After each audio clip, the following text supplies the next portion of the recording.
নমস্কার বন্ধুগণ, আজকে আমি আবারও চলে এসেছি তোমাদের কাছে দারুণ মজাদার একটা নাস্তা রেসিপি নিয়ে। এই রেসিপিটা ছোট থেকে বড় সবার পছন্দের একটা রেসিপি। তো তার জন্য নানা রকমের ভেজিটেবলস নিতে হবে। সেগুলোর মধ্যে আমি কি কি নিয়েছি দেখো, এখানে আলু নিয়েছি। আলুগুলো খোসা ছাড়িয়ে ছোটো ছোটো টুকরো করে কেটে নিচ্ছি। তবে টুকরোটা একটু ছোটো ছোটো করে নিতে হবে, আর সমস্ত সবজিগুলো একই মাপ করে কিন্তু কেটে নিতে হবে। এখানে আমি আলুগুলো ছোটো ছোটো টুকরো করে কেটে নিলাম। আলুগুলো কেটে নেওয়া হয়ে গেছে। আলুগুলো কেটে নেওয়ার পর খুব ভালো করে ধুয়ে নিতে হবে।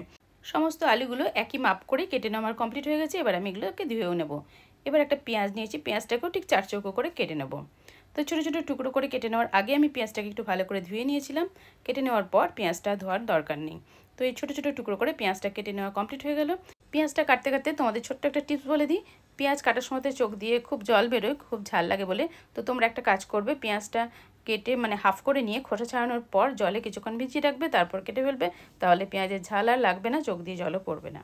এবারে আমি নিয়ে নিলাম আর একটা সবজি, রসুন।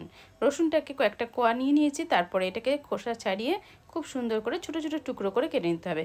তাই বন্ধুরা, এই রসুনটাকে যতটা ছোটো ছোটো টুকরো করে কেটে নেওয়া যায় ততটাই কিন্তু ভালো হবে। কারণ যে রেসিপিটা বানাবো তাতে ছোটো ছোটো টুকরো করে দিলে খেতে কিন্তু আরও টেস্টি হবে। তো আমি ওই জন্য খুব ছোটো ছোটো করে রসুনগুলোকে কেটে নিচ্ছি। এই রেসিপিতে থাকবে অনেক রকম সবজি। যেসব বাচ্চারা নানা রকম সবজি খেতে চায় না তাদের জন্য কিন্তু এটা একটা আইডিয়াল ব্রেকফাস্ট বলতে পারো। তো এটা টিফিনেও দেওয়া যাবে, বা বাড়িতেও বিকেলে বা সকালবেলার ব্রেকফাস্টেও খাওয়া যাবে। তো মজাদার একটা নাস্তা রেসিপি। আমি একটু কাঁচা লঙ্কা কেটে নিলাম। তোমরা বাচ্চাদের জন্য করলে এটাকে স্কিপ করে যেতে পারো। তো এখন আমি বিনস নিয়ে নিয়েছি। বিনসটাকে ছোটো ছোটো টুকরো করে কেটে নিয়েছি। সমস্ত সবজিগুলো কেটে নেওয়া কমপ্লিট হয়ে গেছে। এখানে রয়েছে বিনস, আলু, গাজর আর পেঁয়াজ। এবার আমি দিয়ে দিলাম এক টুকরো বাটার। বাটারটাকে প্রথমে ভালো করে মেল্ট করে নিচ্ছি। বাটারটা মেল্ট হয়ে গেছে। এখন আমি সুন্দর করে কেটে রাখা সবজিগুলো সমস্তই কড়াইয়ের ভেতরে দিয়ে দিলাম। এবার খুব ভালো করে এগুলোকে কষতে হবে। তো তার জন্য মিনিট 10 মতন সময় লাগবে ভালো করে কষে নিতে। তো গ্যাসের ফ্লেমটাকে মিডিয়াম এবং লো করে করে এগুলোকে কষে নিতে হবে সমস্ত সবজিগুলো। এর ভেতরে দিয়ে দিলাম কুচিয়ে রাখা রসুন আর কাঁচা লঙ্কা। তো আবারও আমি খুব ভালো করে নেড়ে চেড়ে দিচ্ছি। তার ভেতরে দিয়ে দিলাম নুন। নুনটা দিয়ে দিলে হবে কি না, এই যে সবজিগুলো আছে ওগুলো একটু নরম হয়ে যাবে তাড়াতাড়ি।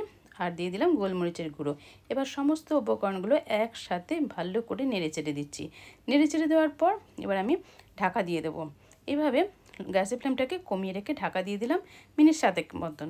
তো 7 মিনিট পর ফিরে এসেছি। এখন আবারও ভালো করে নেড়ে দিচ্ছি। তো কালারটা অনেকটা চেঞ্জ হয়ে গেছে। তো এখনও কমপ্লিট হয়নি, আরও কিছুক্ষণের জন্য ঢাকা দিয়ে আমি রেখে দিলাম। এদিকে আমি যে ডিম দেবো সেই ডিমগুলোকে একটা একটা করে ফাটিয়ে নিলাম। এখানে আমি 3টে ডিম নিয়েছি। 3টে ডিমের ভেতরে অল্প একটু নুন দিয়ে দিলাম। এবার খুব ভালো করে ফেটিয়ে নিলাম। তারপরে একটু ঢাকা খুলে দেখে নেব সবজিগুলো কেমন হয়েছে। তো সবজিগুলো এবার দেখে নিচ্ছি সবজিগুলো খুব সুন্দর সেদ্ধ হয়েছে কিনা সেটাও দেখে নিই। একদমই পারফেক্ট সেদ্ধ হয়ে গেছে। হাতে করেও দেখে নিলাম গাজরটাও সেদ্ধ হয়ে গেছে। তো এই সময়টাকে গোছ করে বেশ গোল করে গুছিয়ে নিলাম সমস্ত সবজিগুলোকে। এর ওপর থেকে যে ডিমটাকে ফেটিয়ে রেখেছিলাম সেটাকে এবার ঢেলে দিলাম। তারপর কড়াইটাকে একটু নড়িয়ে আমি গ্যাসের ফ্লেমটাকে একদম কমিয়ে রেখেছি। এবার ঢাকা দিয়ে দিলাম। ঢাকা দেওয়ার পর 2-3 মিনিট রাখলাম। তারপরে আবারও আমি ঘুরে এসেছি। এবার আমি একটা প্লেট এরকম করে ওপর থেকে দিয়ে দিলাম, দিয়ে উল্টে নেব। উল্টে নিয়েছি। আবারও আমি সেই কড়াইয়ের মধ্যে এই ওপর উল্টো দিকটাকে ফ্রাই করার জন্য দিয়ে দিলাম। এবার কিছুক্ষণ ঢাকা দিয়ে রেখে দিলাম। তারপরে আমি 2 মিনিট পর ফিরে এসেছি।